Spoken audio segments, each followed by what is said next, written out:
Let's start with mindfulness of the breath.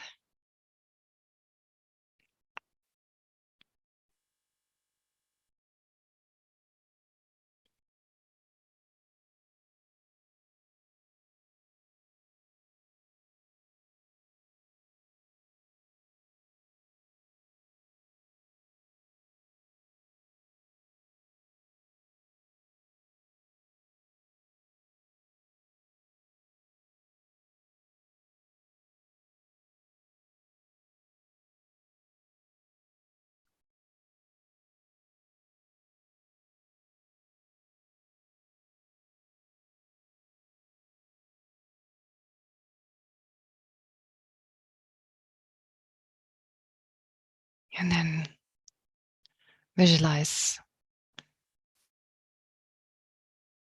in the space in front of you your lama, your lamas arising in the aspect of Buddha Shakyamuni as an embodiment of all enlightened beings and all enlightened qualities.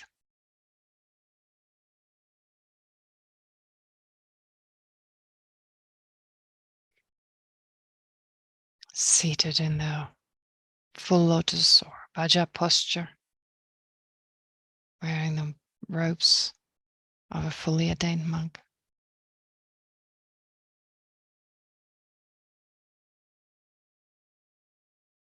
Radiating wisdom and compassion.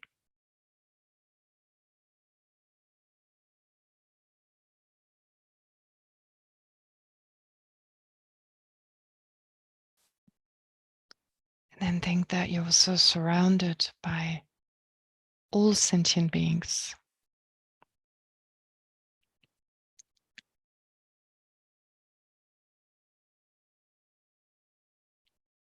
The ones you don't like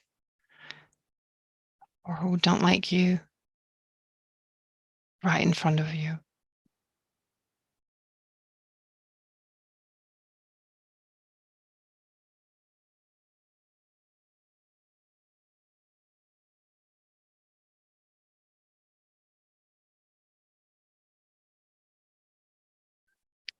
And take into mind the fact that we're all the same in just wanting to be free from any kind of unpleasant experience, and wanting to be satisfied and happy.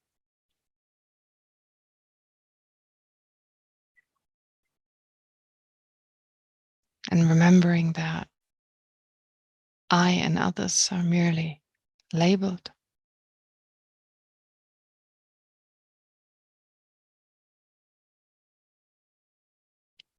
Generate affectionate love towards each and every sentient being.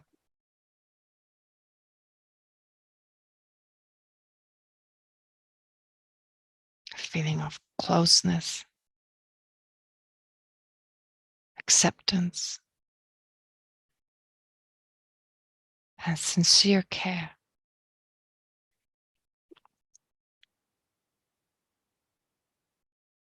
All sentient beings.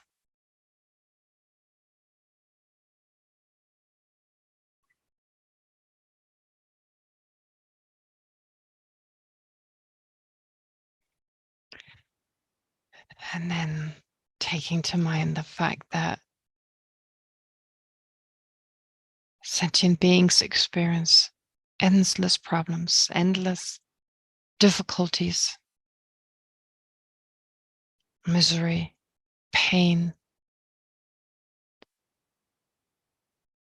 and so forth. And so generate great compassion, not just aspiring for all sentient beings to be free from suffering, but also towards being able to help them overcome all their unwanted experiences and their causes.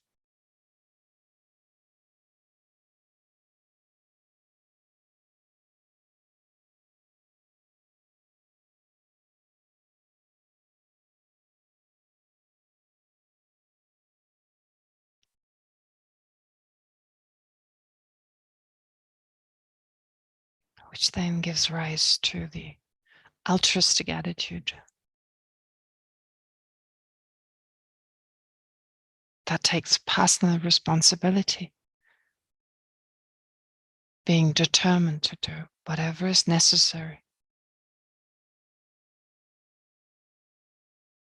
to help sentient beings overcome all their unwanted experiences and their causes.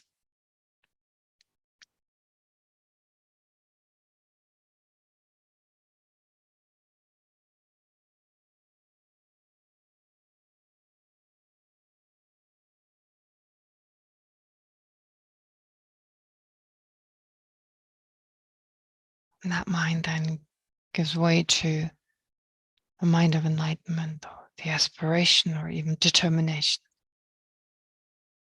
to attain the enlightened state of a Buddha for the benefit of all sentient beings.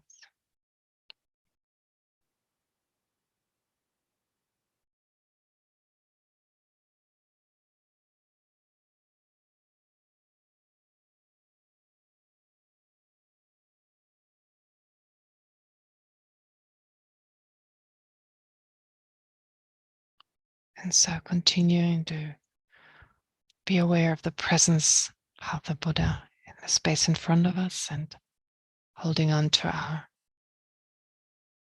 mind of enlightenment. Let's recite the prayers, or the prayer. I go for refuge until I'm enlightened, to the Buddha, the Dharma, and the Supreme Assembly. By the accumulation of merits, of practicing generosity and so forth, may I become a Buddha to benefit all sentient beings. I go for refuge until I'm enlightened, to the Buddha, the Dharma, and the Supreme Assembly. By the accumulation of merits, of practicing generosity and so forth, may I become a Buddha to benefit all sentient beings. I go for refuge until I'm enlightened, to the Buddha, the Dharma, and the Supreme Assembly. By the accumulation of merits, of practicing generosity and so forth, may I become a Buddha to benefit all sentient beings.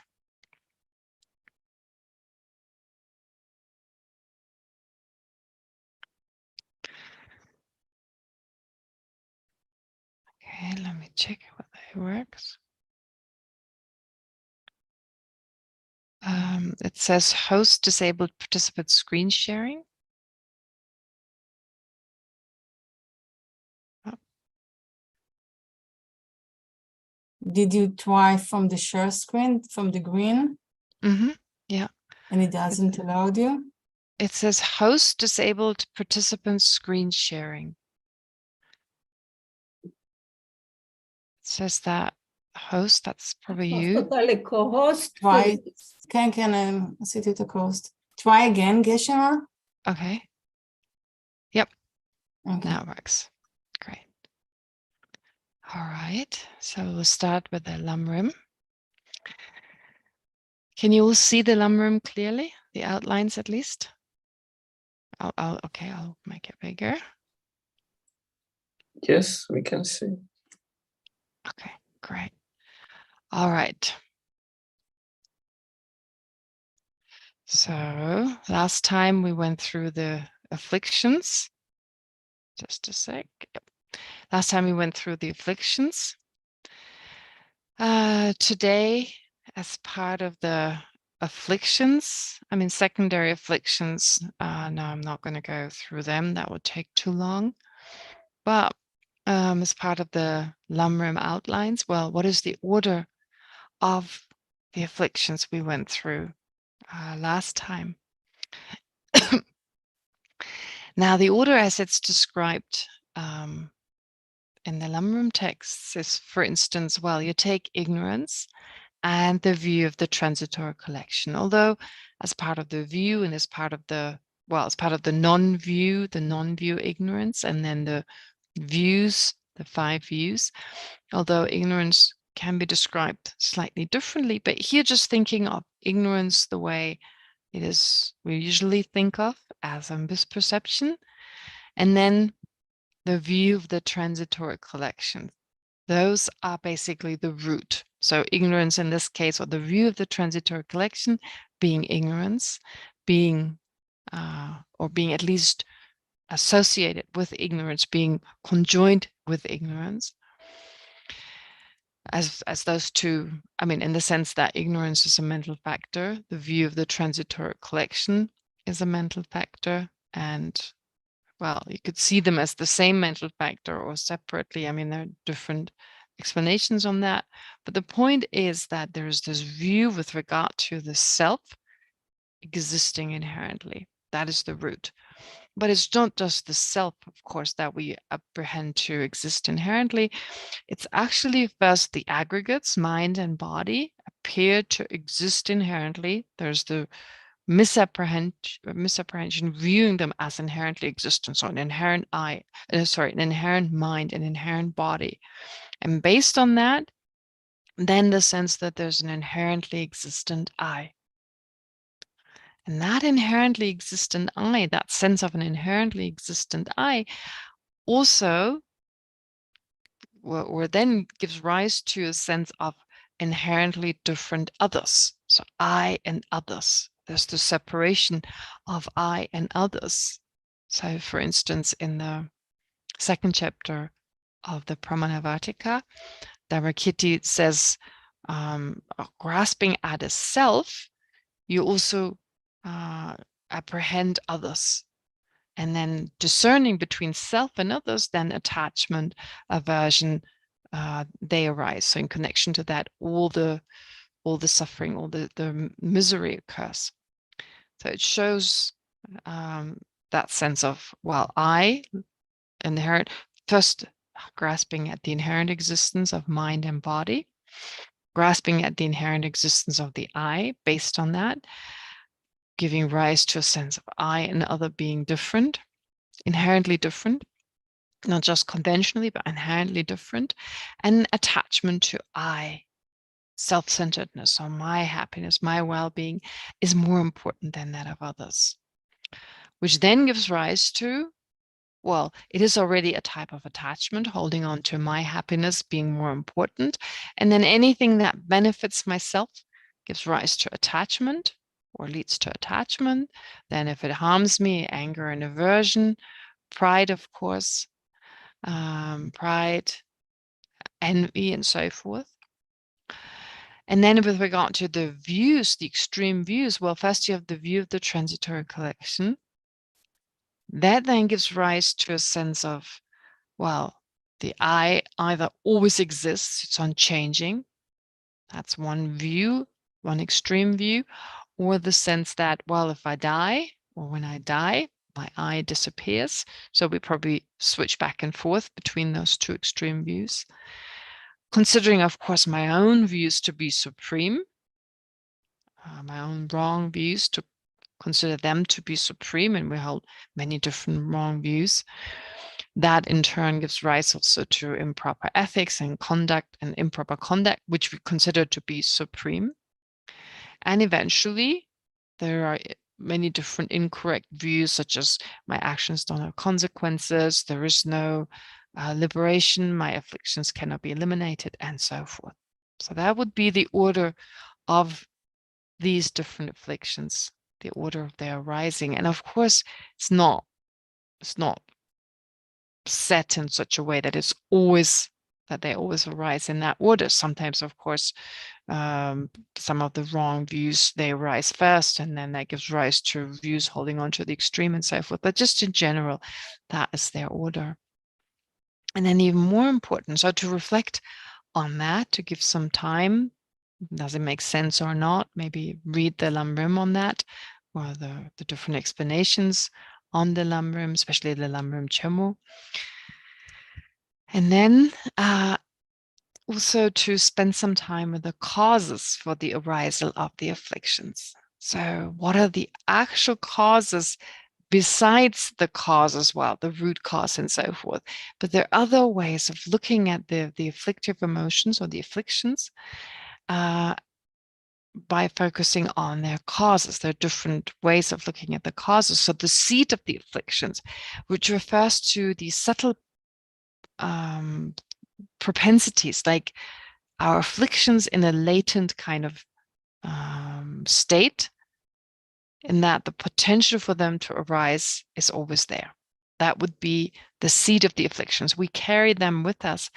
And as long as we don't realize emptiness and step by step, going through the different path, the different stages, eliminate the afflictions together with their seeds, well, there's this readiness for them to arise. So they're ever ready to arise.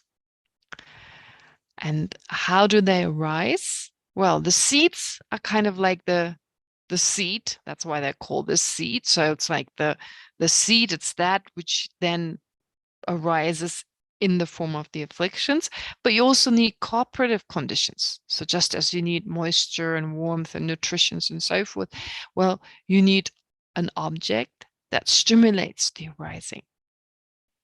So there's an object, and it's explained that with regard to this object, well, an affliction arises when the seed is there, when there is the object somewhere kind of nearby in such a way that it stimulates the arising of the affliction, and if there is a mistaken view with regard to the object. So you have those three.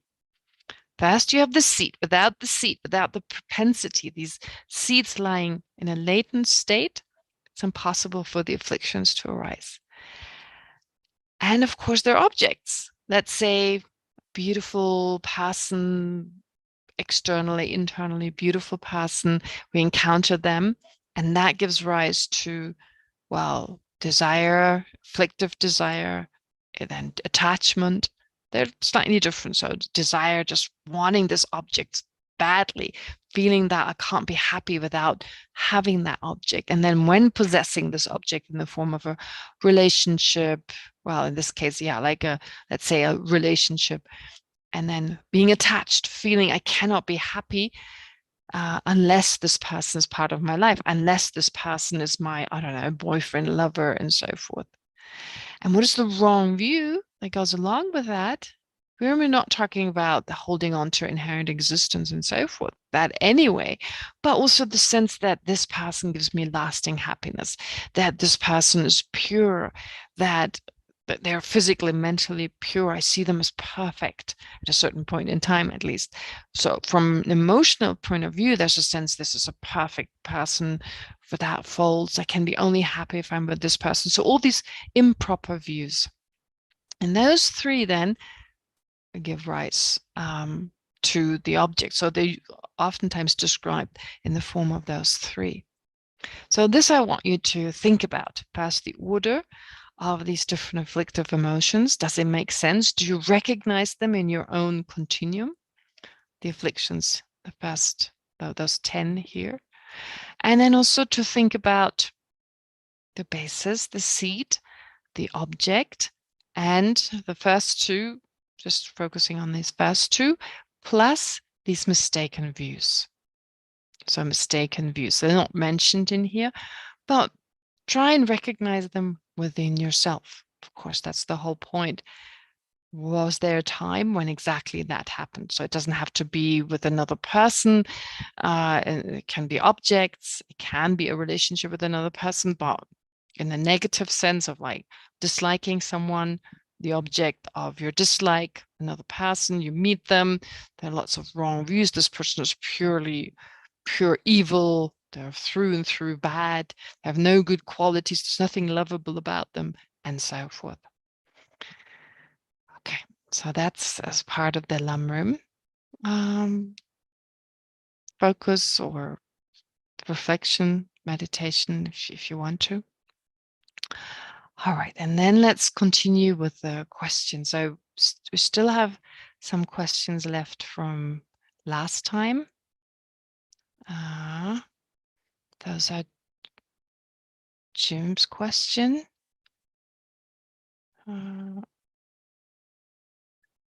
Just a sec. All right, I'll do it this way. The Geshe, Yes. I think they don't relate too much to our present topic, so maybe we can drop them. I sent an email about this, but I think they're not appropriate so much. Okay, you don't want me to ask them? If you don't mind, because I sent an email, maybe you didn't receive it. Oh, okay. Yeah, but I think that it's better for everyone because you ask a question that we are not asking, but it's really help us. So if you don't mind, so it's really, really, really help. Yeah, I agree. I really like these questions. Okay, it's up to you. Just my mind wandered from one thing to another and another, so it gets a bit confused. No, that's good. It's good. No, you're including a lot of things, and it shows you're thinking between the different topics, like you're trying to fit it all together, and I really like that. No, I think it's good. It's very helpful. I'm watching the Heart Sutra, the Tushita at the same time, so the two things mixed together. Okay, no problem. Well, they are related, so no problem. Thank you. Okay. All right. So actually, I forgot something last time when I answered this question here with the eye consciousness perceiving. It's not that important, but actually the Tibetan word for perceiving, it means to hold. It's holding or apprehending. This is why you find sometimes instead of using the verb to perceive, or an eye consciousness perceiving a tree, you have the wording like an eye the word is used of like apprehending is used. So an eye consciousness apprehending a tree. And so, yeah, just in case you wondered, because literally it means, the literal meaning of the word is to hold or to apprehend. However, it means, as I said last time, to be aware, to be conscious of, etc. All right. This part, I read through it again in terms of the course, arising, abiding, and ceasing happen in sequence. Okay, so arising first, and then arising anywhere, or even having arisen and abiding and ceasing, being seen in sequence. That's a very coarse way of looking at it, but still that's it can still be a valid basis of labeling those three because it's on a coarse level. Just as we talk about death as being a coarse type of impermanence. So here, likewise, if you see it in a coarser kind of way, it's a coarser kind of conventional truth. And then focusing on subtle impermanence, the yogi cannot find any length of abiding.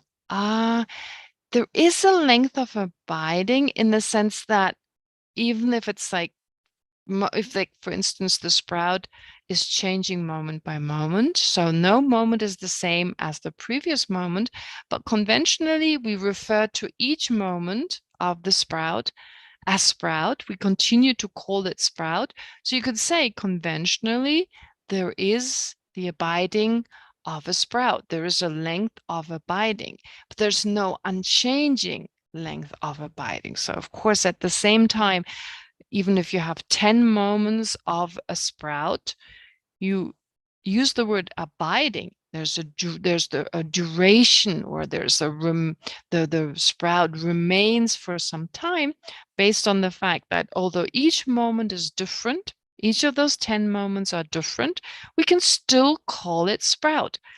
The characteristics of each moment are such that we continue to label it sprout until this object has changed to such a degree, it's no longer called a sprout. It's now called, I don't know, a plant. Therefore, yes, I agree with the yogi focusing on subtle impermanence. So there is some abiding, but of course, no unchanging abiding. And actually, having arisen, abiding, and ceasing happen simultaneously. So here, having arisen, I just changed this. Okay, I explained that last time. Oh, for people who believe that the earth is round, so both are said to be valid, but one is a coarser type of conventional truth. One is subtler, so one is manifest, obvious, and one is slightly hidden, such as subtle impermanence.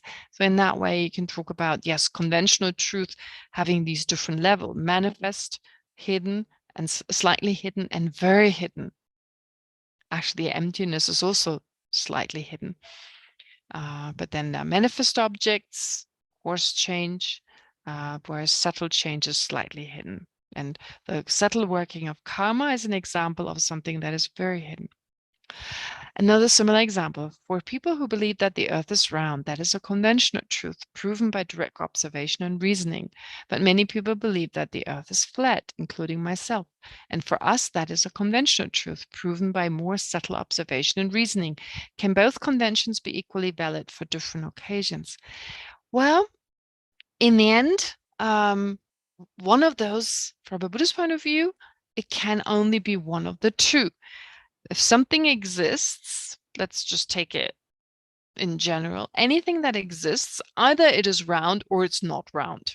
So anything you say about an object, if you add the word not to it, so saying, for instance, permanent or not permanent, whatever exists is either permanent or not permanent. Makes sense.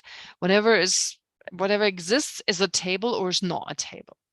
Yeah. So logically, that makes sense. It's true. And saying that the earth is either round or it's not, right?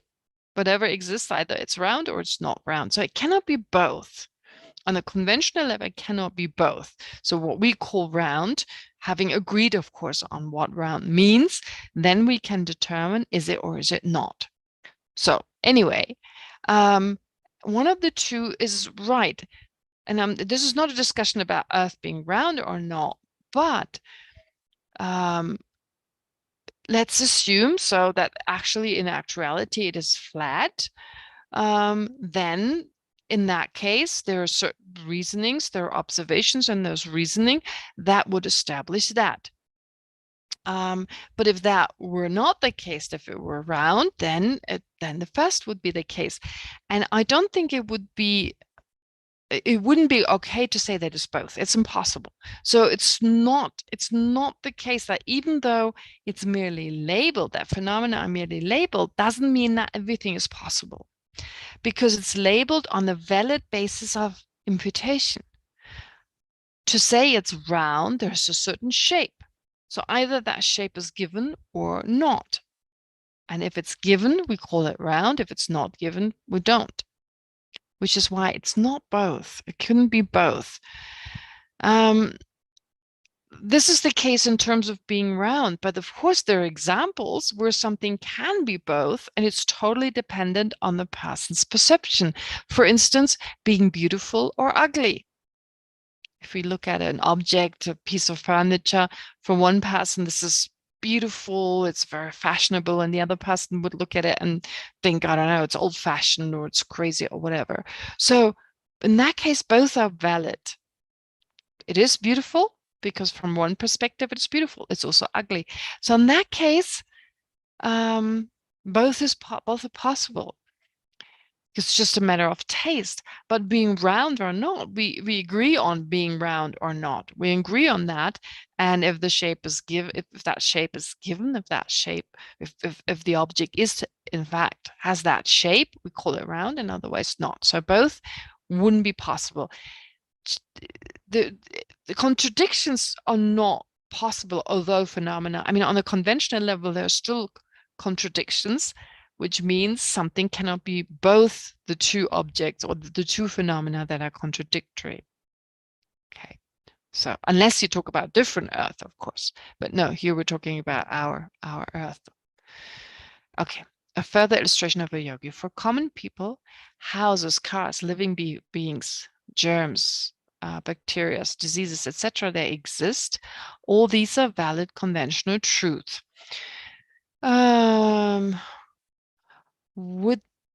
For them, are they conventional valid truth? Would they call, I mean, it's a little bit tricky, like, would they recognize them as such?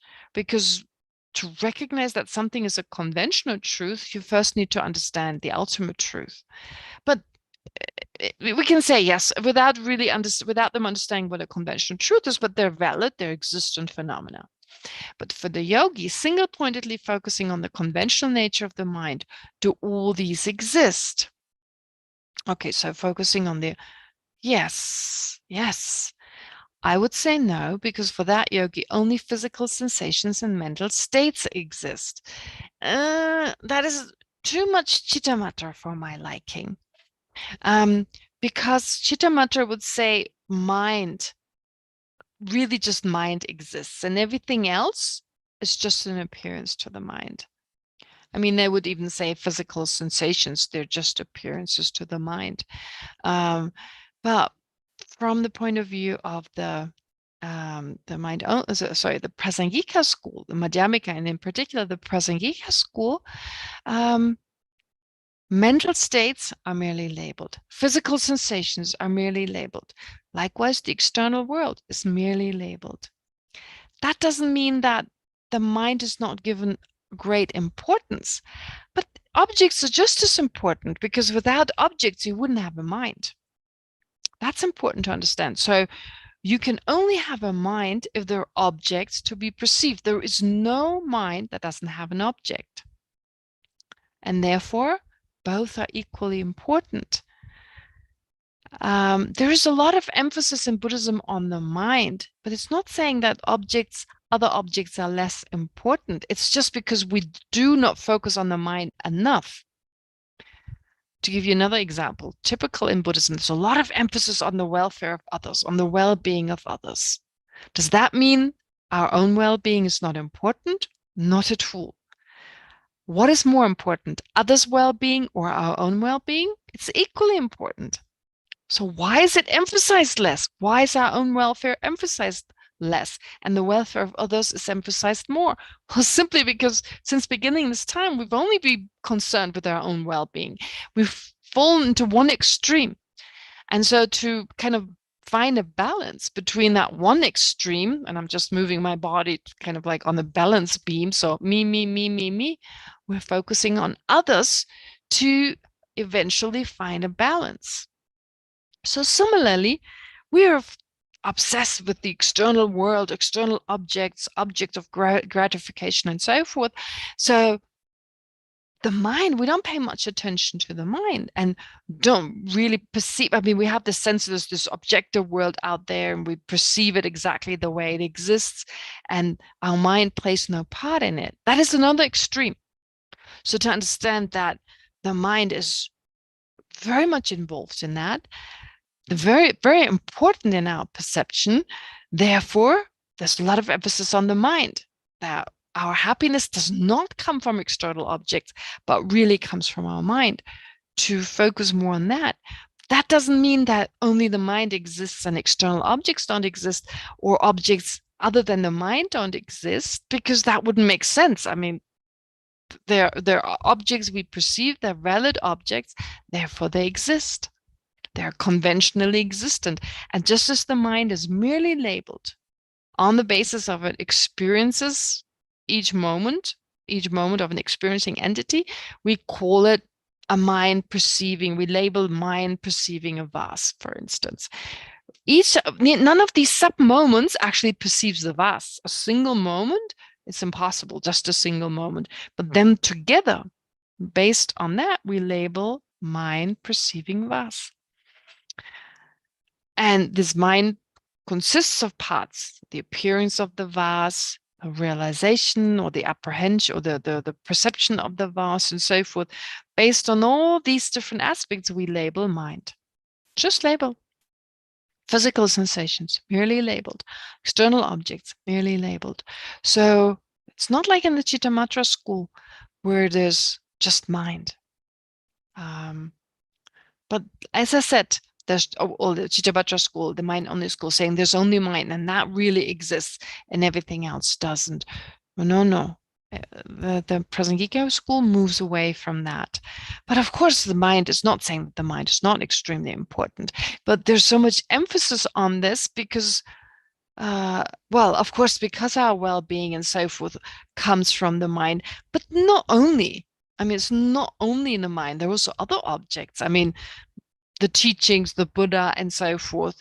And no one is saying that having certain physical comfort doesn't give us well-being, at least at this point in time. It's not responsible for our well-being.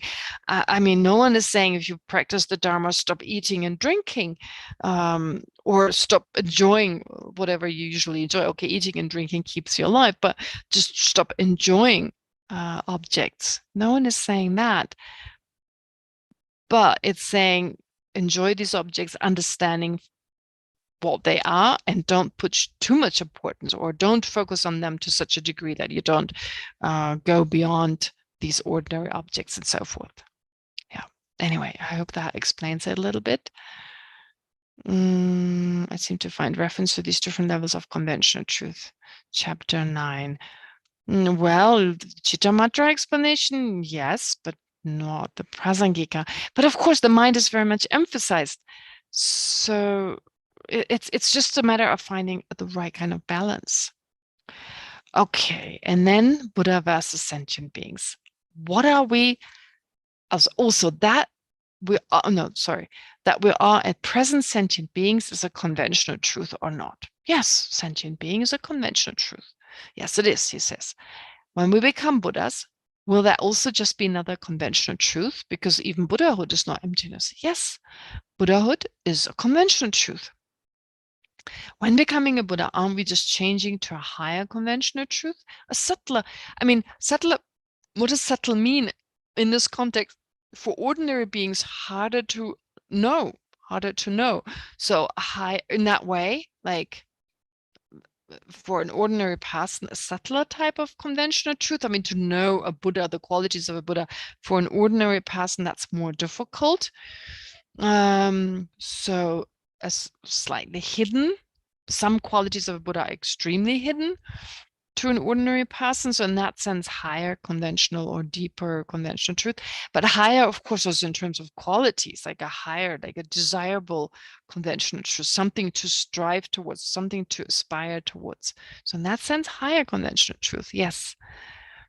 Will we be a conventional Buddha? Yes, absolutely. A conventional truth, yes. So again, it's not that an ultimate truth is more real, in a sense, more existent, and conventional truth are not really existent. They're equally existent. You couldn't have one without the other. They both exist. They both exist, except we say an ultimate truth, it's called a truth, but just from the point of view of how it appears to us. The fact that when an ultimate truth directly appears to the mind, when we directly perceive an ultimate truth, there's no mistaken appearance. Here we're talking about ordinary beings, of course, we're not talking about a Buddha. Whereas a conventional truth, even if we perceive it directly, there's always the appearance of inherent existence.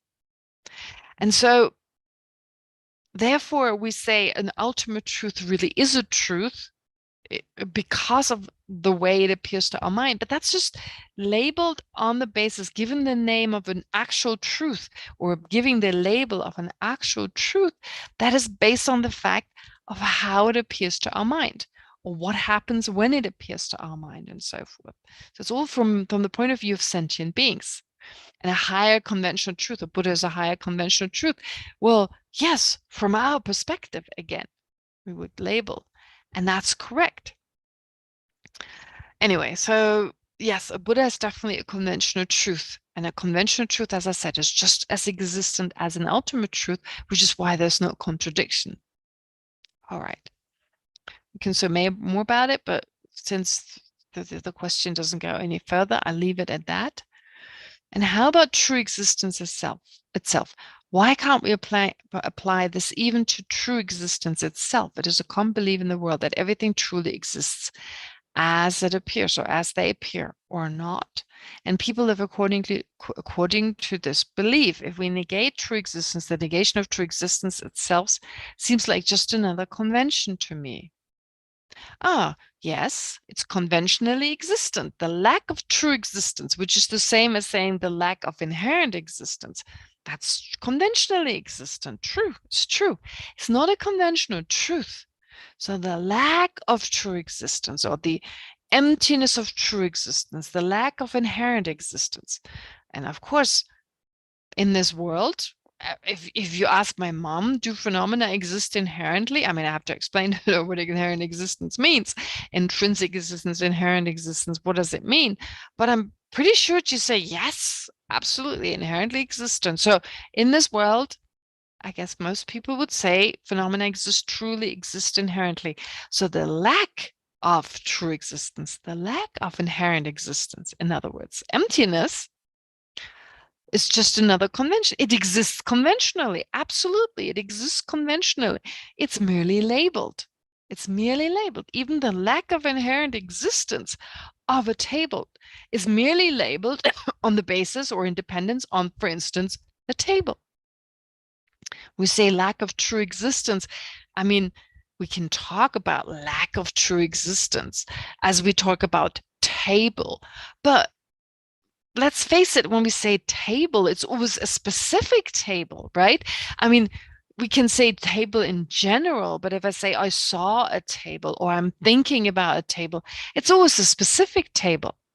We can talk of emptiness in general, but when it comes down to reflecting on emptiness, well, it's usually the emptiness of a particular object, right? It's not just emptiness floating in the sky. It's emptiness of a table, for instance. So that emptiness, that lack of true existence of this table is merely labeled independence on, for instance, the table. A higher convention, but still a convention. Yeah, higher in that sense, higher, a slightly hidden phenomenon, something that is harder to understand. And not just that, the understanding of which is the solution to all our problems. So if you want to call it a higher conventional convention or a higher conventionality, I'd agree.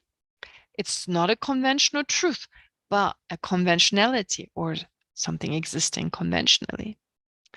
Isn't this the same as the conceptual understanding of emptiness, but it's still not emptiness? No. No, the lack of true existence, that is emptiness. The conceptual understanding of emptiness is not emptiness. That is a conventional truth. So it's not the same as the conceptual understanding of emptiness, which is conventionally existent, of course, as everything else that exists conventionally. But in this case of the conceptual understanding of emptiness, that's a conventional truth. And the lack of true existence is emptiness. So, but the lack of true existence, because true existence, inherent existence, they mean the same thing.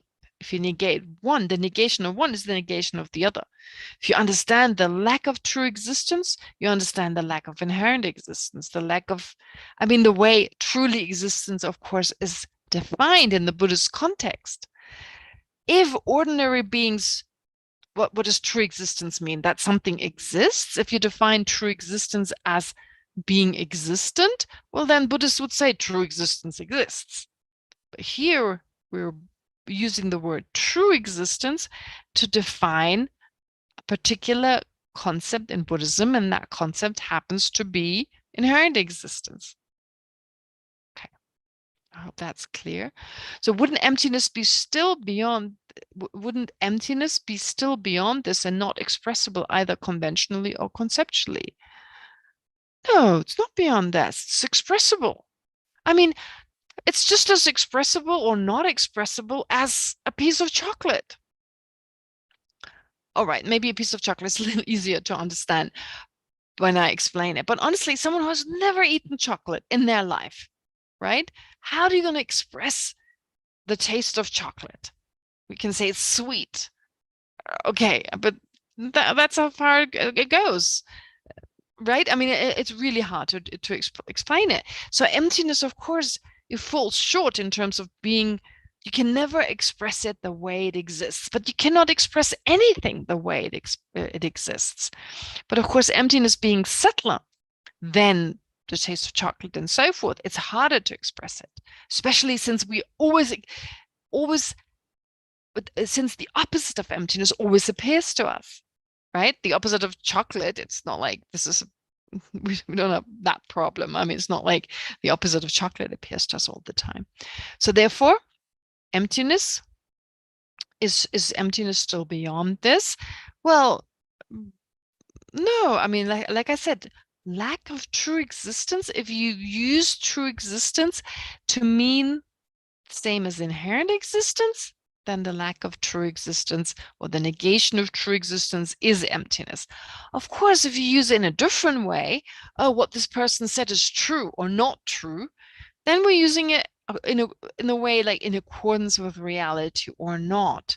Of course, then you can't negate true existence, even from a Buddhist point of view, because you define it differently. But if it's seen as true existence in the sense, well, being used in the Buddhist context of emptiness, then it's not beyond emptiness, and emptiness is not beyond it. So I hope I understood this correctly, Jimmy. So if there's still something not clear, please keep asking. Those are good because you're bringing in different aspects, and it gives me the opportunity to address different ideas, ideas that, yeah, otherwise I wouldn't talk about different concepts and so forth. Okay, then I've got another question by Leora. Oh no, there was another person. Oh, I'll do it next time. Anyway, I prepared this little handout for answering Leora's question, so that's why I'll do this now. And then there's one more question someone asked me in private. Okay. All right. So here, Leora Kennett, she says in the past, when we studied the tenets, we studied in the past that all tenets except the Vaibhashika assert that the process of production, duration or abiding, aging and disintegration occur simultaneously. Only the Vaibhashika asserts that they occur in series or sequentially, cutting through appearances. Now, Cutting Through Appearances is this book by Jeffrey Hopkins. It's a very good book. Unfortunately, as far as I know, it's not available as an e-copy. So I've got my own hard copy, but it actually has two texts. It's a translation of two texts, and one text is actually called The Precious Garland of Tenets. Precious Garland of Tenets. It's a text that's quite thin. It's not very extensive, and it's studied widely. And in this text, Cutting Through Appearances, Jeffrey Hopkins translates that root text, and Geshe Sopa gives explanations on it. Okay, so since this is such a popular book, or it's also really well translated, it's even in the West studied a lot as well, this particular text as a material on the different tenet systems. Okay, in this course, we studied that cause and effect cannot exist at the same time, and only the Vaibhashika assert that some causes are characterized as permanent or as existing simultaneously with their results. Okay. All right, that's well, I mean, that's the explanation we went through before as part of this handout, as part of what Lama Tsongkhapa said, and then you have the Abhidhamma Kosha and so forth, simultaneously as for their results. For whatever reason, I mean, it seems that way sometimes. I mean, when we look at the Vaibhashika, much more reflects our view of reality we have as ordinary beings before we study philosophy. And so when you look, for instance, when we have a conversation with each other and I'm saying this other person is a cause of me changing my way of thinking, there's a sense, well, we exist there at the same time. So it's a cause. This person acts as a cause, or whatever they say acts as a cause of me changing my way of thinking. Well, since we're both there, it seems they're simultaneous. But actually, there's like a tiny moment when the person says something, then I reflect on it and my way of thinking has changed. So it seems they're simultaneous, but they're actually not. And so therefore, the Vaibhashika reflects much more our sense of how phenomena of cause and effect, like it seems they exist at the same time, even with like fire and smoke. You remember, it's just the first moment of fire is the first moment of smoke, and they don't exist together. So it's actually much subtler. And anyway, it's also, well, possibly a different way of defining cause and effect. Yeah. So anyway, I can't give you the exact reasons why the Buddha taught exactly this system, but it was definitely beneficial for some disciples, and therefore, yeah, some definitions, explanations are different. Okay. All right. Then the question is, on the face of this, it seems to me like a contradiction. Could you kindly explain the meaning of each assertion? Isn't each of one of the above production duration the cause for the next one? What is the difference between the two? Okay, now. Okay. This, what can I say this? I believe, I'm not saying it's a mistake, but it is translated. I just need to show you the handout. This is a really good translation, but I noticed here and also in some other translations that there's a mix-up with some of the words. Okay, so that's what I prepared for today. In Tibetan, you have two verbs. Actually, I sent this handout to Dalit earlier, but I made a mistake and I changed it, so I'll have to send it to you again, Dalit. In Tibetan, there are two verbs used to describe the process of a cause giving rise to a result. Okay, two verbs. Geba and geba. It's pronounced the same, but it's spelled differently. Okay, so quite difficult, not easy. It depends on, so geba, I hope I didn't make a mistake here with the writing. Geba, no, that's right. Geba, so that's the present tense. Geba, geba, it's pronounced the same. If you're from Ladakh, you say sketba, and here you say skeba. So it's a little easier.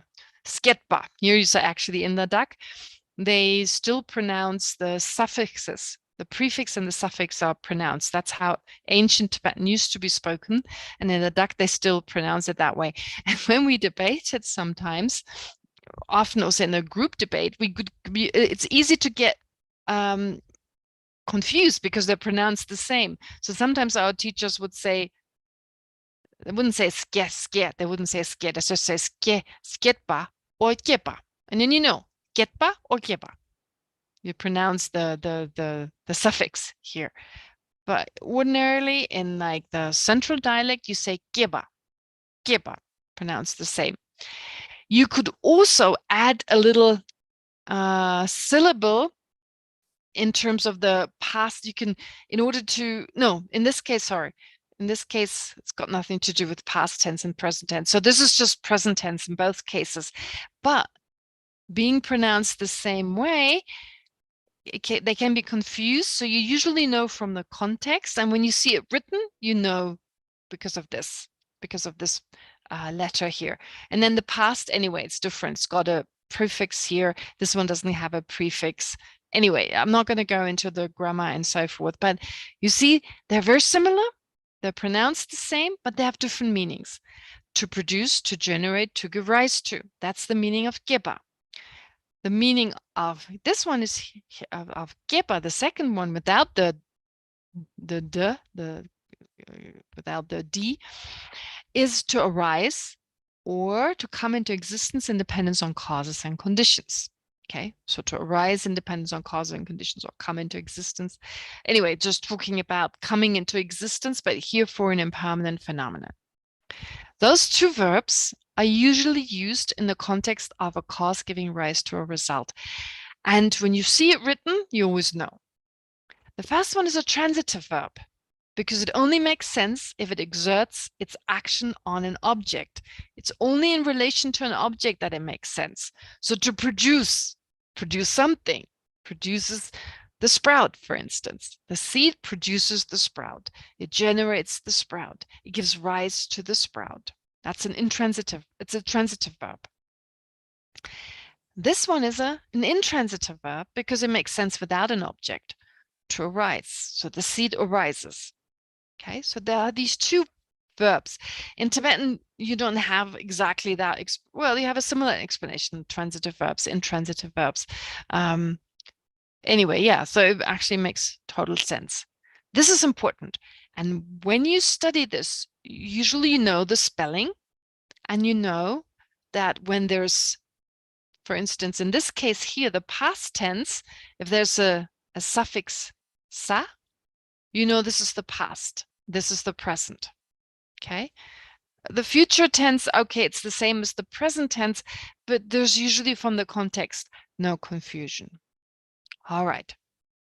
Now, just to remind you, at the time of the seed or at the time of the sprout, the seed produces the sprout arises. The seed abides, the seed ceases. Okay. Then at the time of the sprout, the seed has produced the sprout. The seed no longer abides, the seed has ceased. The sprout has arisen, the sprout abides, the sprout ceases. Here, those happen at the same time. I just thought to remind you to see it again. Now, to come to her question. In the Precious Garland on page 159, no, sorry, in the book In Cutting Through Appearances by Geshe and Jeffrey Hopkins on page 159, which is really the translation of the Precious Garland of Tenets. Now, I'm not talking about what Geshe Sopa says because I don't have the original Tibetan, but I looked at the original Tibetan text. When in English, Jeffrey Hopkins says, following production, there's the activity of duration. Okay, following, so according to the Vaibhashika school, after production, there is the activity of duration. What does production mean here? What did Jeffrey Hopkins translate? Well, in the Tibetan text, it says Gesimba, Gesimbe. So here it's the past of having arisen. It's not produced. Remember in the beginning? This is used. This word is used. Not this word. In Tibetan, this word is not used. But still he uses to produce. He uses the transitive verb instead of using the intransitive verb. Okay, never mind that. But not just that. In Tibetan, it's the past tense. In Tibetan, it's the past tense. So the question is production, when you use the noun production, are you talking about past tense or present tense? Are you talking about producing something or having been produced? You see what I'm saying? Because in Tibetan, here, this sentence, what I underlined, it literally says, Gesimba means having arisen. Gesimba means having arisen. So if you just say Geba or Simba, you can add this little syllable, which makes it very clear that this is in the past. Gesimba. You can say Geba or Gesimba. So here, that means having arisen. Wodu means after, following from. Nebechawa means there's the action of abiding. So therefore, this actually means after having arisen, there's the action of abiding, which means he really is saying production here is having arisen. Then there's the activity of duration. You see? So I'm not saying this is a mistake, because I'm pretty sure he thought about why he uses the word production. But then later on that same page, so I hope this is clear enough. I hope I've explained it clear enough, right? That first of all, I would personally use the intransitive verb here, because in Tibetan, that is used, having arisen. It's not talking about the transitive. It's not talking about production. It's a different spelling. You wouldn't have a sa here. You wouldn't have an s here. You'd have a d here in Wiley, and you have a b, a ba, a b before this ske, just grammatically. I mean, I didn't want to write the Tibetan, because for those who don't know Tibetan spelling, but with the Wiley, you can see that there's a difference. Plus, I wouldn't use the present tense here. All right, now going back to this. This is the part that I just read. that following production, there's the activity of duration and so forth. So this is according to the Great Exposition School.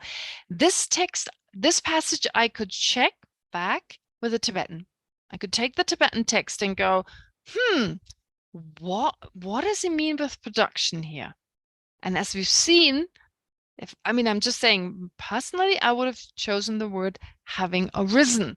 After having arisen, after something having arisen, there's the activity of duration of that object, and then the activity of disintegration occurs, and so forth.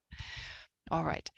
Now, what's indented here is Geshe Sopa's explanation. Here, I don't have Tibetan. I don't have Tibetan. I don't have the spelling. I would only recognize what Geshe Sopa says in that context, because in Tibetan, they don't get it wrong, whether it's past or not. Like, for instance, in Lama Tsongkhapa's Ocean of Reasoning, in his commentary on the fundamental wisdom, in there, it's always correct. Transitive, intransitive verb. Which of the two? Is it to produce? Is it to arise? Number one. The two times, in the present and in the past, always on top. It's never ever did I think, oh, it should be the past or it should be the present. It's very clear. Unfortunately, in the English translation, sometimes the present is translated as past and vice versa. So, because ordinarily we talk like that, we don't distinguish between arising and having arisen. Okay, we don't necessarily distinguish between those two. All right. Now, after having said this, so production here really means having arisen. Now, let's go here. What he says here.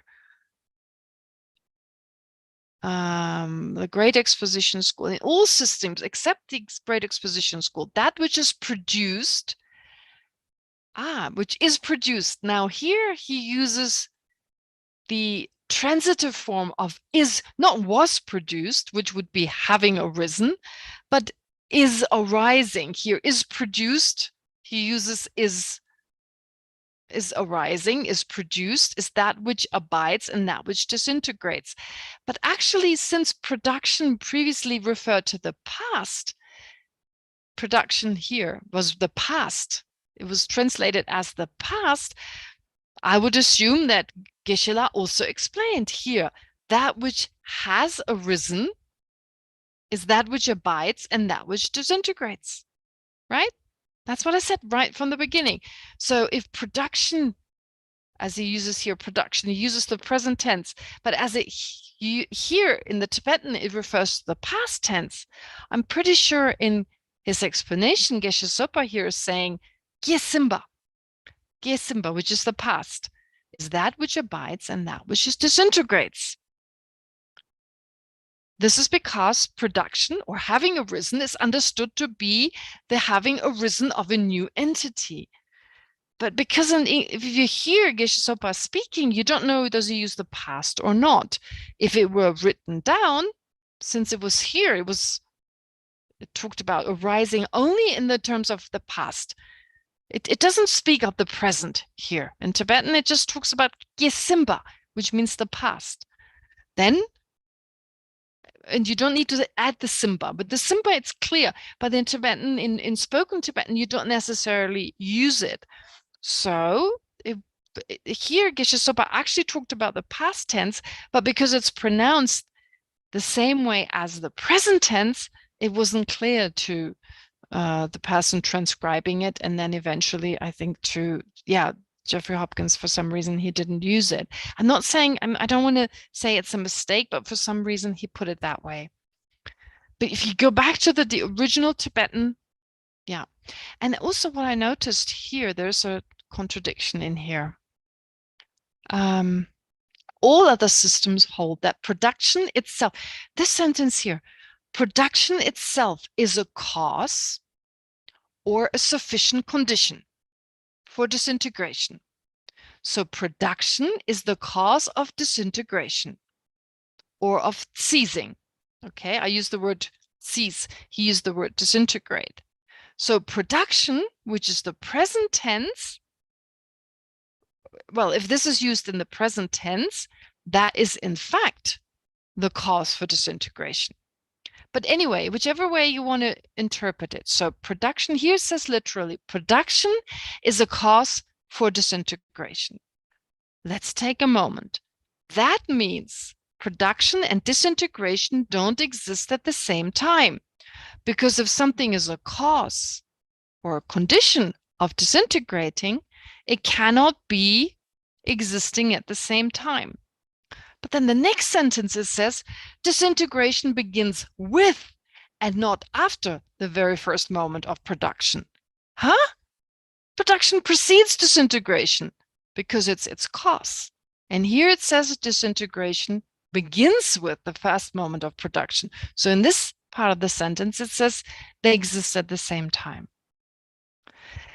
So when we read this, we don't necessarily notice. It is not a big deal. And the rest of it is really, it's an amazing text. But I personally believe this is a mistake. This is contradicting each other, because if production is the cause of disintegration, production needs to precede disintegration. And here it says it doesn't. Here it talks about production in the present tense, whereas in Tibetan it's actually the past tense. And therefore you have to also here use the past tense, and then it makes sense again. All right. Yeah, so as I said, this is not a big deal. It's a big deal in the context of what we study right now. In an ordinary sense, like we use those words interchangeably and we hardly notice, and we do understand cause, it gives rise to an effect and so forth. But because in this first chapter, there's so much emphasis on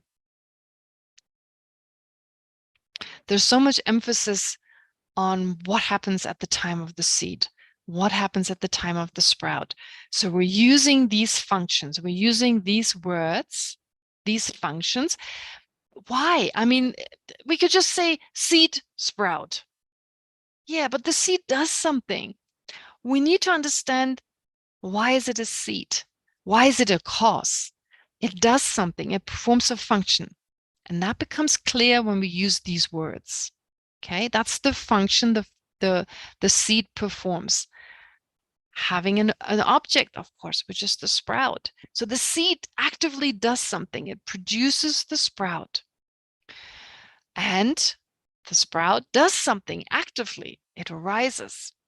You couldn't have one without the other. Okay, so first we understand cause and effect. How do they work on that basis? Because we make tiny mistakes, but to understand subtle impermanence, to understand each moment gives rise to the next, gives rise to the next, and so forth, to really understand that, this is important here. That at the time of the seed, the sprout is already in the process of coming into existence. That becomes clear by using this word, arising, in the present tense. And then we need to understand that at that time, this process, at the time of the sprout, at the time of the result, this process of production has been completed. Production has been done, has been completed. Now the sprout has been produced, and the sprout has therefore arisen.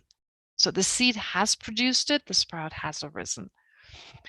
Having all this clear, now everything after the conventional aspect is clear, then that's how, for instance, in I think it's in the 400 in Ayadeva's 400 verses, it talks about before we can understand the ultimate truth, we have to understand the conventional truth.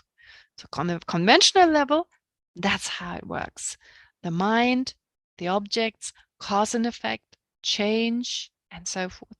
Once we understand that, then we can take the next step and start to look, how does it exist inherently or not? Does it exist truly, or is it merely labeled? All right. So I keep emphasizing this, and you may think I'm crazy. To me, it's always been important to stress this, like arises. That's what happens now. And because it's so many translations, I see this is wrong. So of course it becomes really confusing. And of course, in English, it sounds awkward. Having arisen and ceasing and abiding happen at the same time. Having arisen, who talks like that? It makes sense that many of the translators use words that sound better in English. Production, arising, just sounds better. But it's not about sounding good. I mean, ideally, of course, it's good to, of course, the English should be as correct as as possible, but without sacrificing the meaning. Okay. All right. I hope that's okay. Yes. So I'll resend this handout here for those who are interested. I spent an awful long time on this, and I hope I didn't bore you too much with it. But this misunderstanding, yeah, it happens all the time. People quote the text back to me all the time, but they're always, or many, not all the time, but a lot of people do that even on a personal level. And the thing is, if you quote the Tibetan text back to me, there's usually no contradiction, but with the English translations, sometimes there is. Okay. Yes. I'm sorry, but in the Tibetan, one time it's written with a ba and one time it's written with a pa. Is there a difference? Oh, yes, that's okay. Yeah, it's pronounced differently. This is. But does it have a different meaning? I can't remember. Yeah, sorry, it is actually not. Yeah, sorry. Before I said it's pronounced the same way, but it isn't here because it's geba and gewa.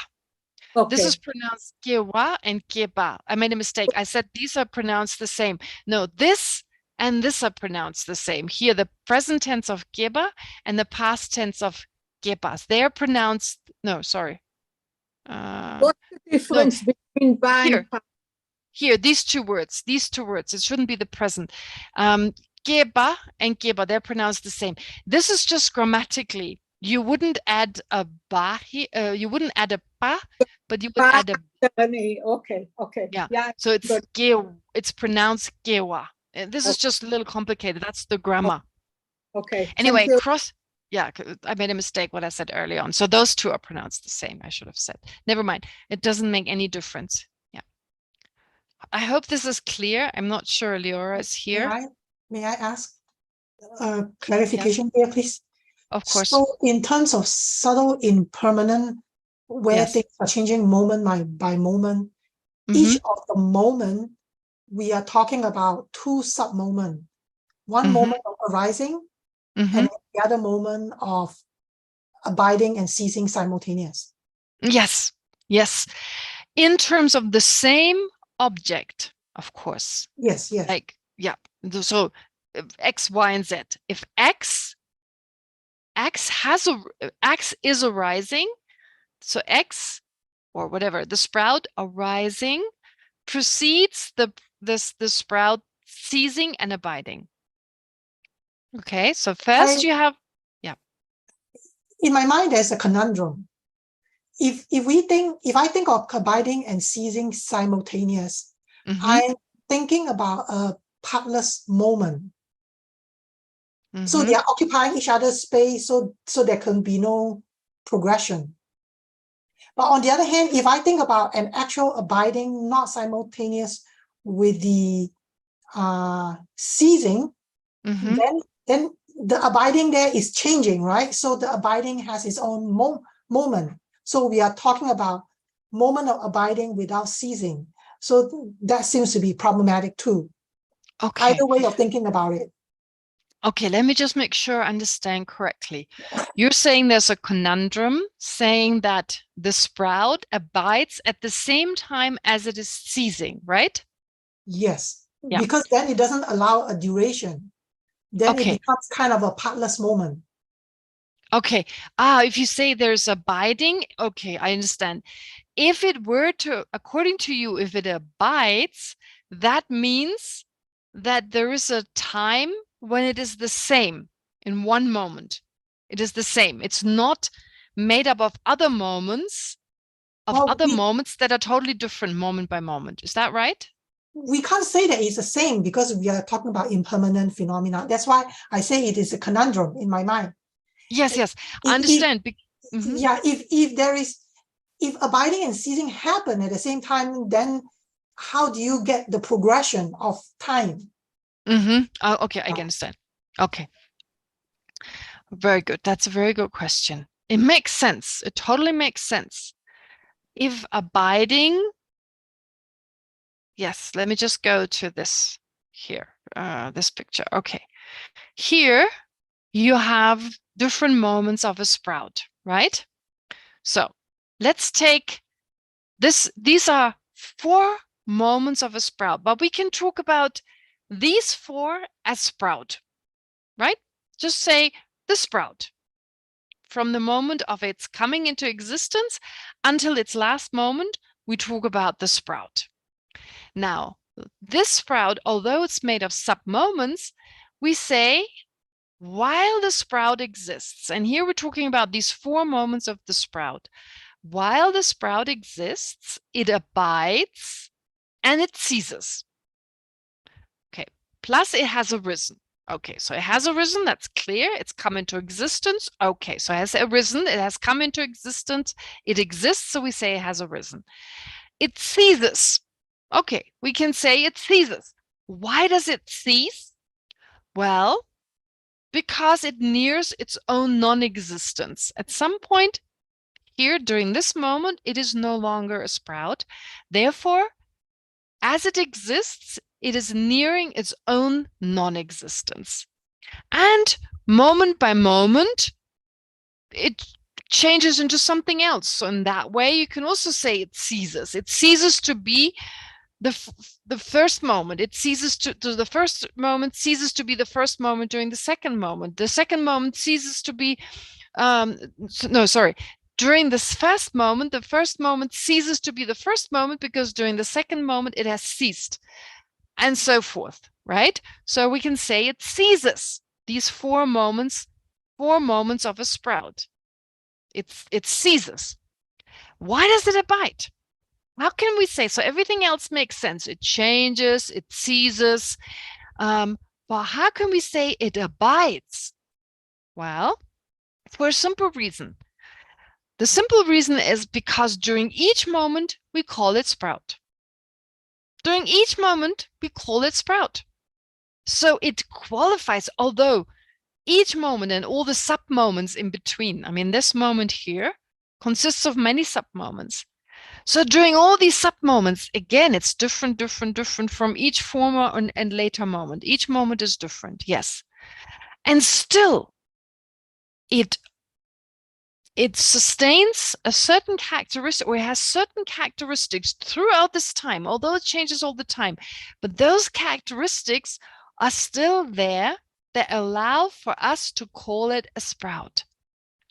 Therefore, we say it abides because we continuously call it sprout. That's why. B, does that make sense? Yeah, I'm realizing I was thinking about inherent abiding. Oh, nice. Good that you realized that. I mean, I'm saying, yeah, very good. You were thinking of very good because we do. Great that you caught yourself doing that. Yeah, we think of inherent like an absolute abiding. An absolute abiding.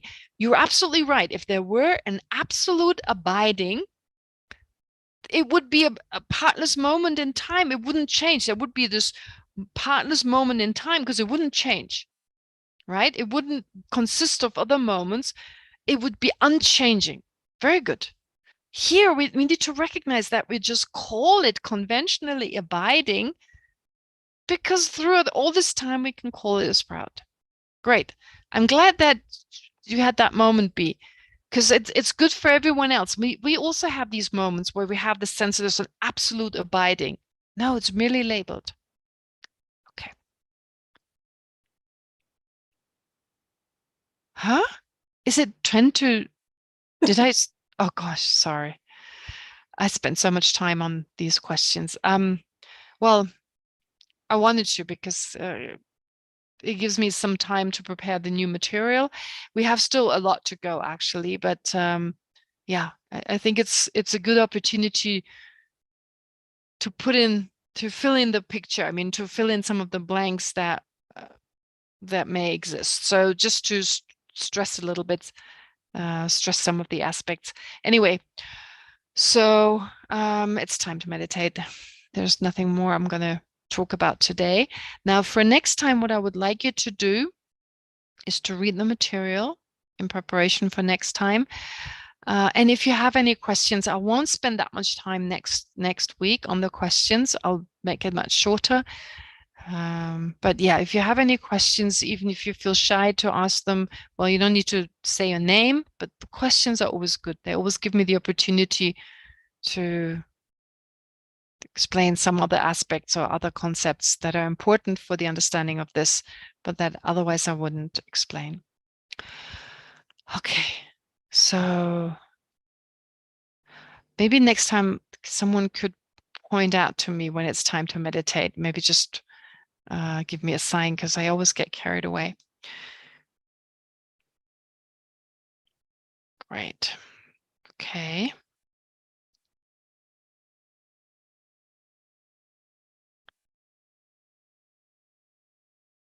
All right, then let's do a short meditation on what we just learned. Okay. Again, we start the breathing.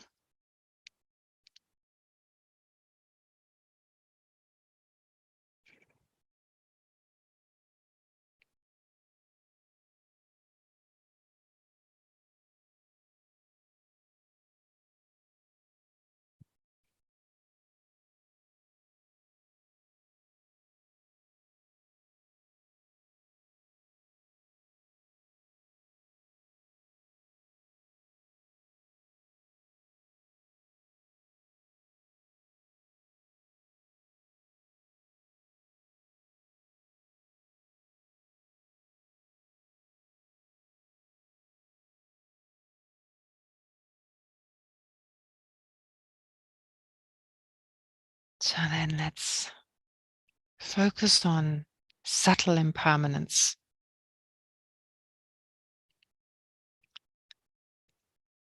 On the fact that everything around us, the environment,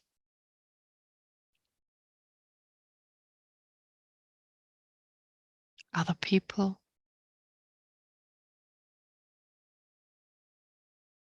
our body, our mind,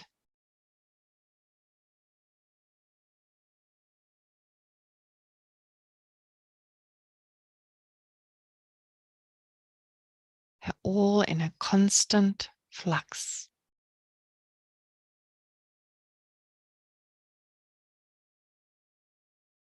Non-static.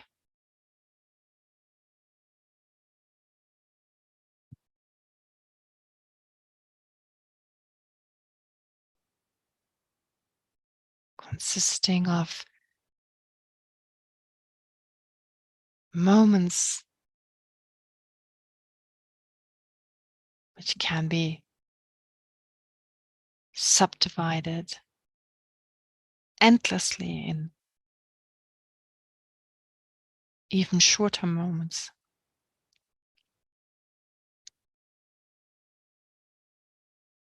Constantly changing.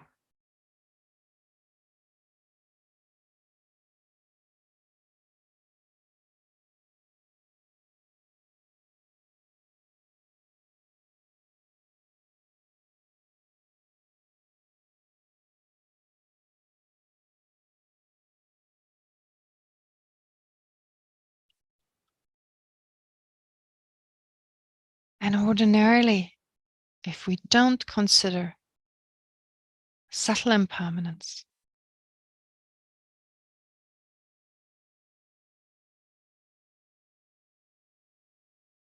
we may look at things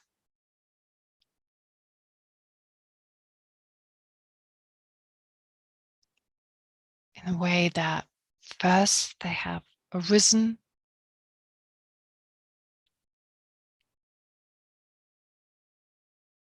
then they remain for some time,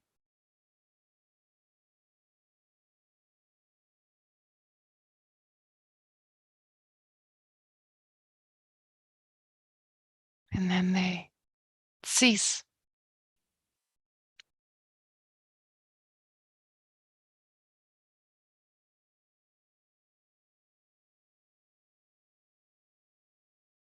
In the sense that first a child is born,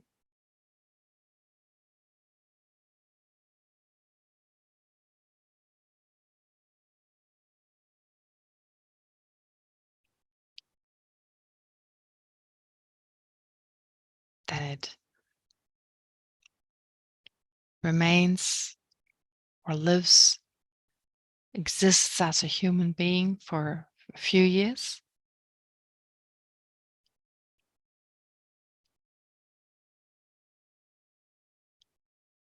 And then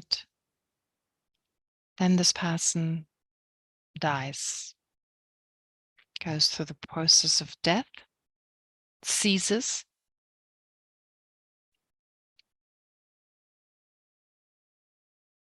until they are dead.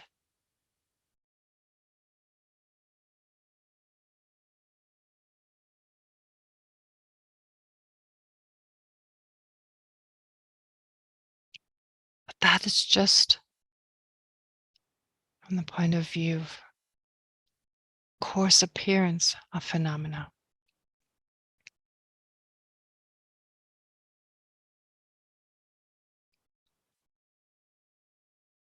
On a subtle level,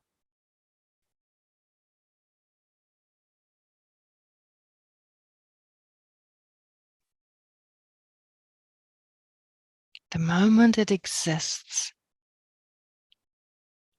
we say it has arisen.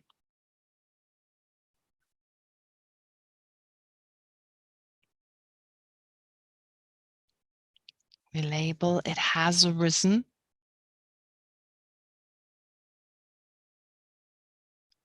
Since a moment earlier it wasn't there, only its causes and conditions were there. And now it exists.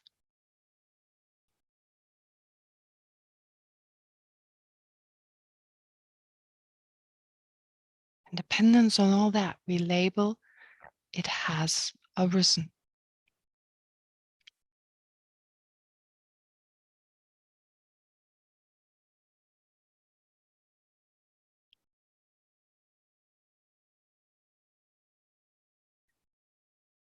And not just that, we also label it ceases.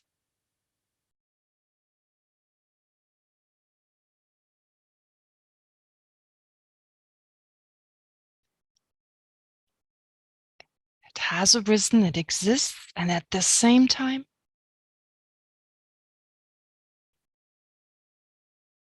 we label it ceases.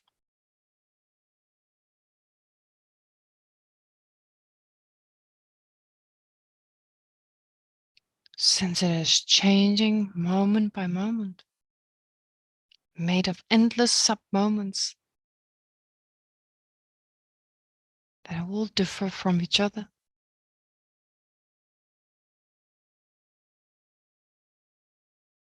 And since it's nearing the end of its existence,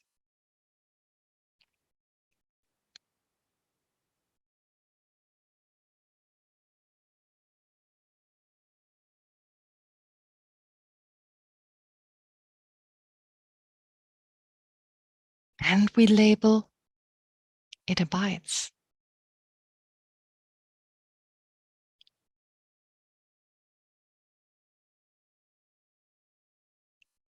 Because although it's made of endless sub-moments that are constantly changing,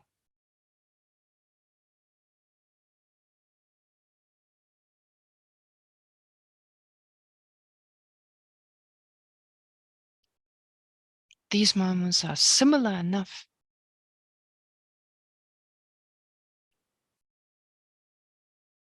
to apply the same label.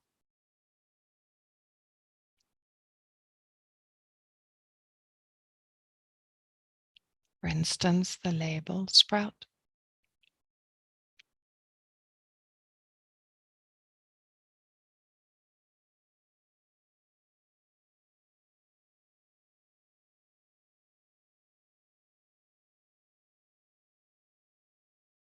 So conventionally,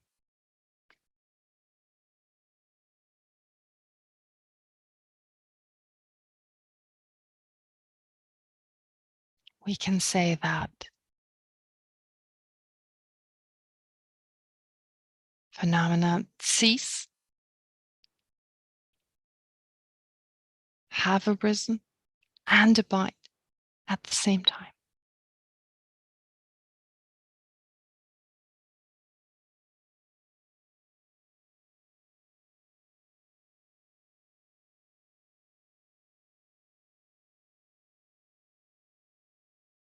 Without there being an absolute having arisen, an absolute abiding, or an absolute ceasing.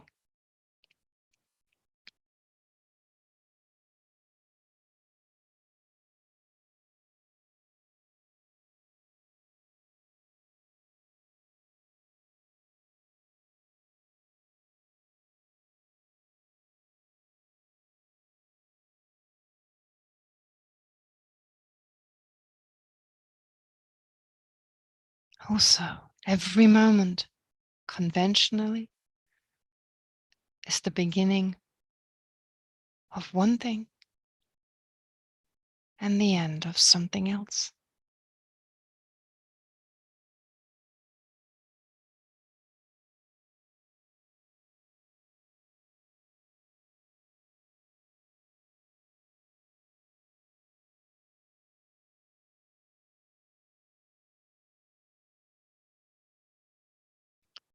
While we look at birth, for instance, as an absolute beginning, and death an absolute end.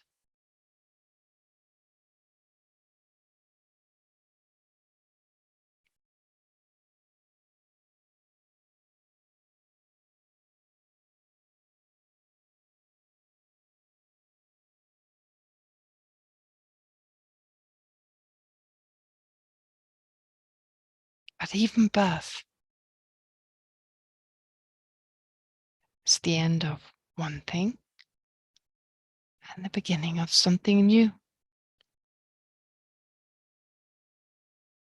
And so is death, the end of one situation and the beginning of something new.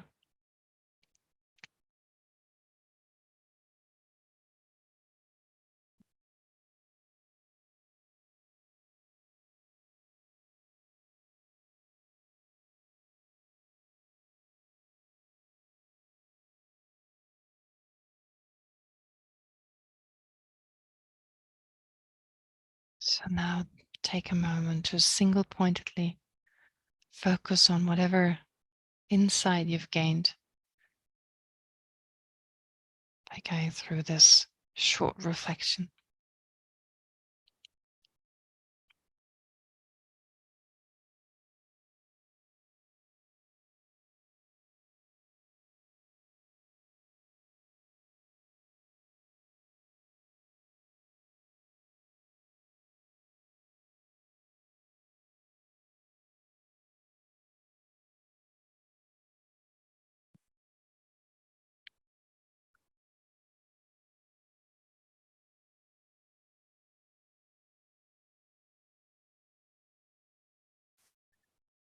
And then let's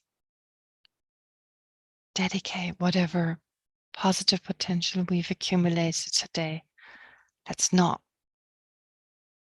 waste it, but instead make sure we utilize it as a cause towards our own enlightenment by dedicating it in that way. May it help us to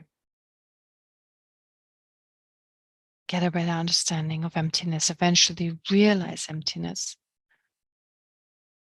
so that we're able to remove all the afflictions the 5 views, the 5 non-views, and so forth, together with their seats.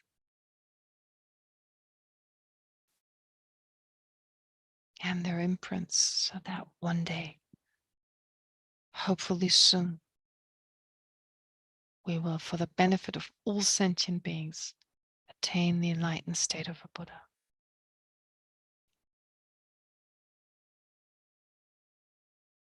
And may this virtue we accumulated also for that same purpose be a cause for our great spiritual masters like His Holiness the Dalai Lama and so forth to have an extremely long life, so that they continue to guide us through their teachings and their examples.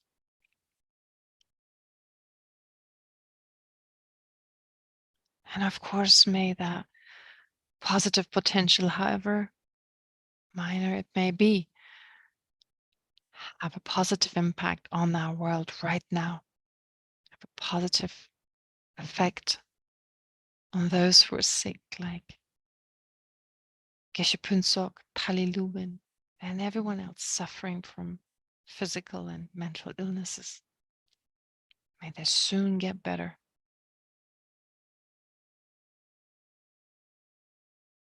And may this become a cause for the minds of greed, of afflictive desire, and so forth, to be weakened and replaced by more wisdom, more compassion for other sentient beings.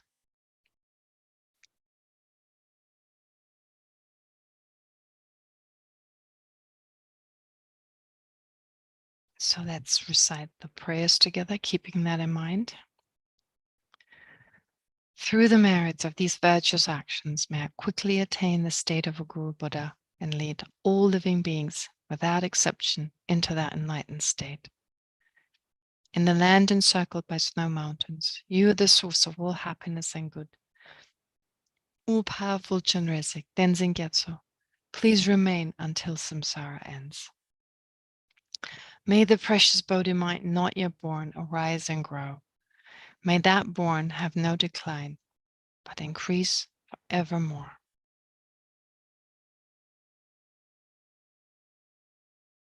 Okay, thank you very much. Have a pleasant week, and I'll see you next week. Okay, great. Take care. Thank you very much. Thank Thank you. you. Thank you, Dalit. Thank you, everyone.